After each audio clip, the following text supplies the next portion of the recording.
Утырыш Татарстанда террорчылыкка каршы көрәш комиссиясе һәм муниципаль берәмлекләр советы белән берлектә узды.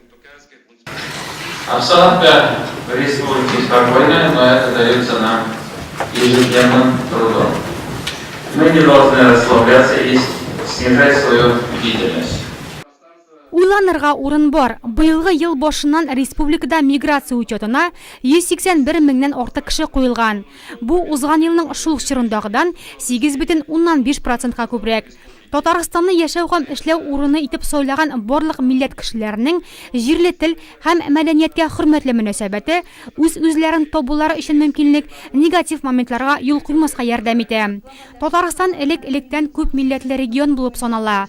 Татарлар, руслар, чуашлар, удмуртлар яшәмәгән районнар юк диярлек. Утырыш барышындагы урыннардагы җаваплы затлар чыгышлары, аларның видеоматериалдагы реаль чагылышы халыкларның үзара татулыгы турында сөйли иде. Милли сәясәтнең мөһим өлеше барлык халыкларның милли үзенчәлекләрен хуплау һәм бу эш барлык дәрәҗәләрдә актив алып барылырга тиеш. Әлеге фикер чарада кызыл җеп булып сузылды. Республикадагы милләт-ара һәм конфессия-ара тынычлык та шуларга бәйле дип билгеләде президент.